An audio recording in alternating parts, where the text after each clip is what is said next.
Home Network Wireless Security by Deb Newton.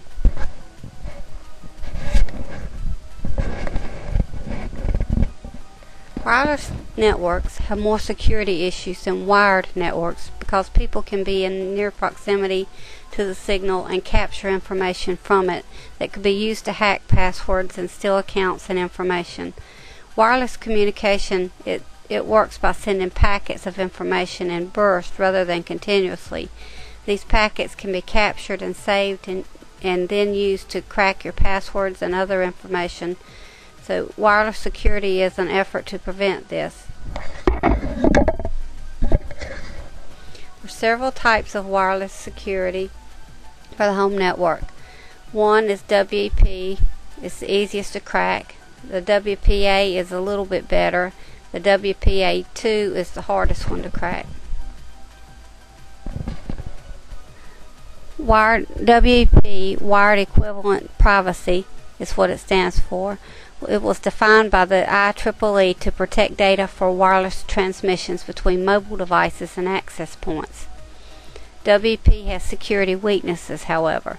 It's used at the lower layers of the network system, which are called the data link and physical layer. WPA was developed by the Wi-Fi Alliance to secure a wireless network. WPA has a message integrity check in it that was meant to protect data packets from being captured, changed, or resent.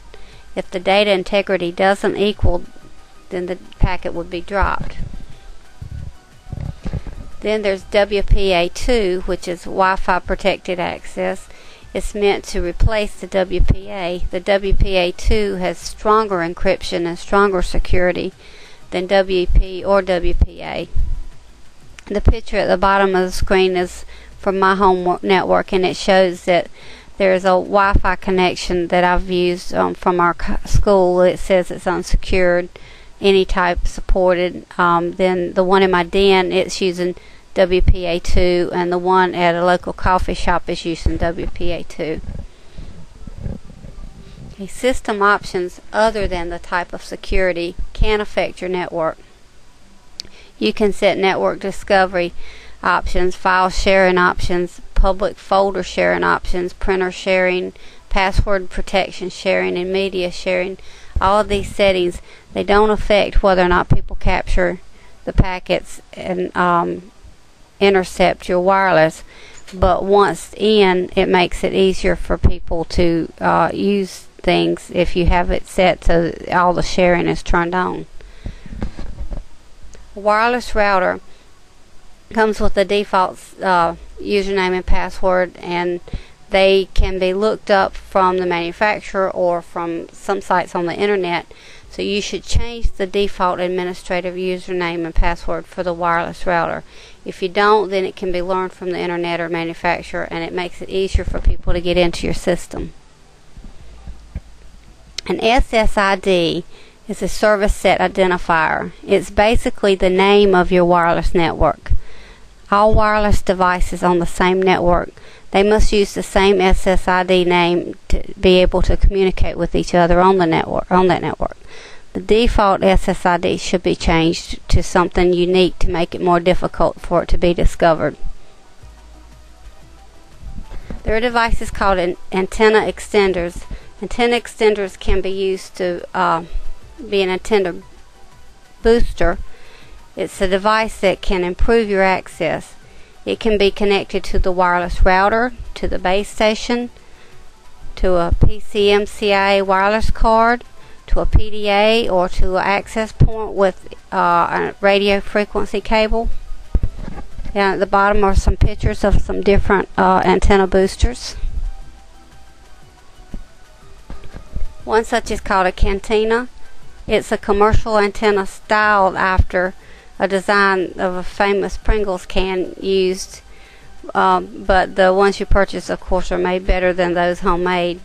The cantina is a directional waveguide antenna for long-range Wi-Fi, and it's used to increase the range of or discover a wireless network. They can be used to boost the range for people driving by searching for wireless signals. People people driving by searching for signals. That's called war driving. Once they find a wireless signal, they're at a position to crack into it. Then there's the Wi-Fi. It's a type of Wi-Fi antenna that's made out of cookware scoops or metallic reflective things. Some of the pictures showed a Chinese wok. Okay, war driving is people driving by or passing by in search of wireless signals. The wireless networks found can have communication packets captured and thus allow the war drivers to use password cracking software to gain enough information to access accounts and steal identities. There's a vast amount of free software on the internet to crack passwords, capture information packets, and much more. One example of a downloadable capture package is Wireshark. There is also password cracking software available online that can discover passwords from hashed files or communication packets. One example of password cracking from hash files is CrackMe. There's a website called greyhatplayground.com that has many wonderful videos and articles for you to learn a lot more. Additional credits.